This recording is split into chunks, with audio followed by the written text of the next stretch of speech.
පින්වතුනි, පුතා මෙහෙම බණිද්දි අම්මා කඳුළු පෙරාගෙන බලාගෙන සිටියා.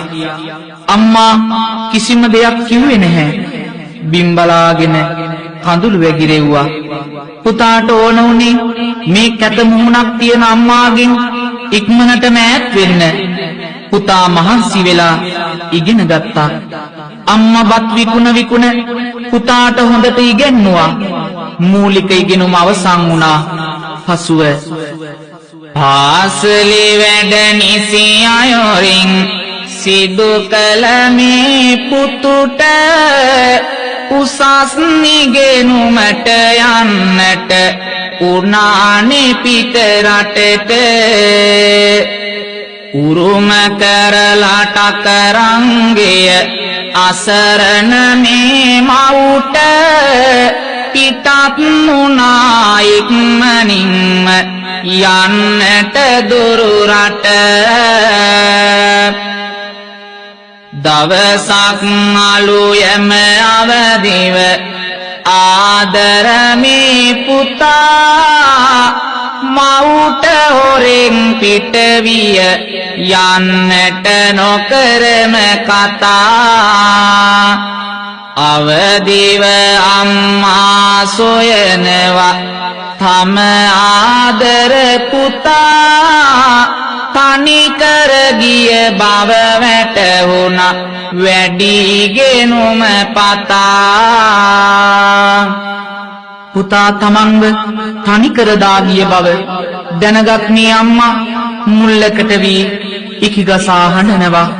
වාව ගන්න බැරි තැන අම්මා කිඳිරිලි හඬින් මෙලෙසට දොඩවනවා. පින්වතුනි, අම්මාගේ උණුසුම හැරදා ගියාට මගේ පුතේ තරහක් නෑ කවදාවත් මගේ චූටි පුතේ. සතුට තියන් හිතේ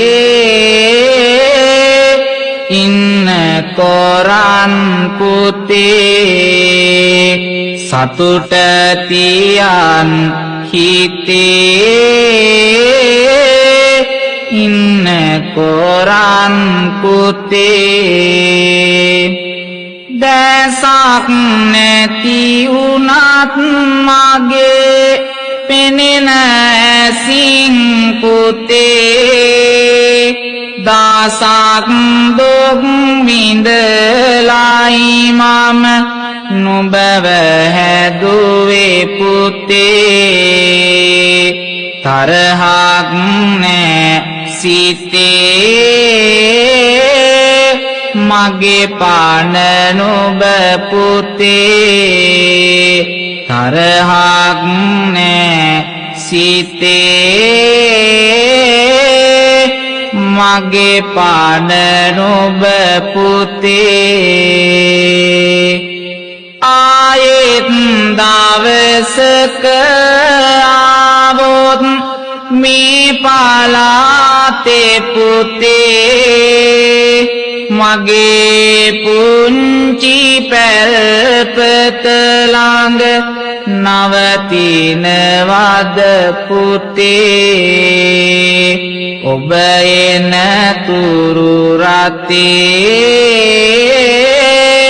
බලා හිඳිමි පුතේ. ඔබ එන තුරු රතේ බලා හිඳිමි පුතේ.